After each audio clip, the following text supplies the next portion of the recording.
انسانی حقوق کا اس حد تک خیال رکھا گیا ہے کہ جنگ اسلام نے بند کر دی، جہاد کا نام دے دیا۔ جہاد انسانوں کے جنگ قوموں کے انسانوں کے خلاف ہوتی تھی، انہیں کچل دیا جائے، انہیں سر اٹھانے کے قابل نہ چھوڑا جائے، ان کے وسائل اور ذرائع تباہ کر دیے جائیں۔ اسلام نے کہا نہیں، ایسا نہیں ہو، جہاد ہوگا۔ جہاد افراد کے خلاف نہیں، برائی کے خلاف۔ سبحان اللہ۔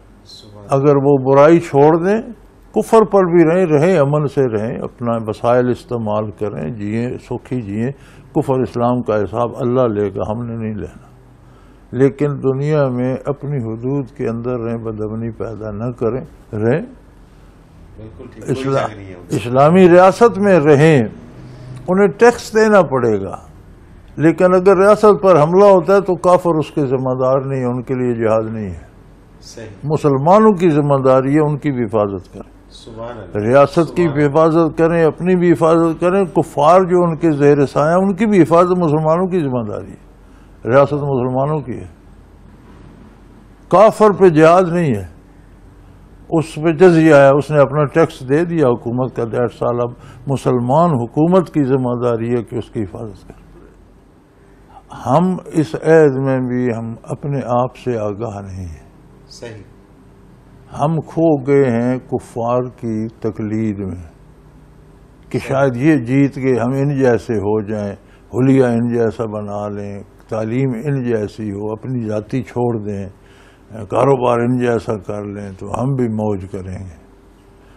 وہ جانتے ہیں کہ ہم باطل پر ہیں، اسلام حق ہے۔ جس دن یہ واپس آ گئے، شیر ہے سویا ہوا ہے، جاگ گیا تو پھر ہماری گیدڑوں کی لومڑوں کی جگہ نہیں ہے۔ وہ چاہتے ہیں کہ یہ شیر سویا رہے، اس کے خلاف پراپیگنڈا کرو، اسے جاگنا نہیں چاہیے، یہ بڑا خون خوار ہے، یہ جاگے گا تو ہر ایک کو چیر پھاڑ دے گا۔ حالانکہ ایسا نہیں ہے، وہ اپنے شکاری کو مارے گا، دوسروں کو ایذا نہیں دے گا، یہ اس کا شکار ہے۔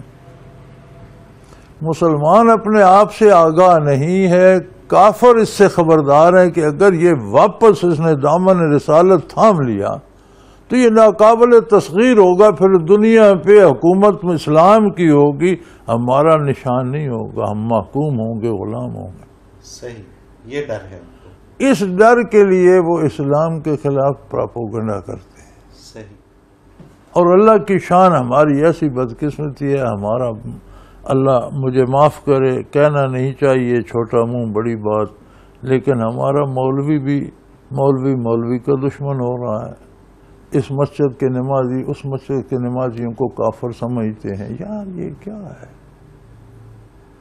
اس بازار کا باسی اس بازار والوں کو بدماش کہتا ہے، اس دفتر کا ملازم اس دفتر کے ملازموں کو کہتا ہے یہ سارے بدماش ہیں۔ یہ کیا ہے؟ یہ کون سا اسلام، کون سی مسلمانی ہے؟ کافر ہمیں اس میں مبتلا رکھنا چاہتے، تو اللہ کرے مسلمانوں کو یہ احساس و ادراک ہو کہ اسلام ہے کیا، بالکل صحیح، اور اسے اپنائیں، تو یہ ساری سازشیں ناکام ہو سکتی ہیں۔ ان کی کامیابی ہماری بے عملی، کوتاہی اور اسلام سے ہماری اپنی وجہ سے وہ کامیاب ہے، ادروائز کوئی ایسا مسئلہ نہیں ہے۔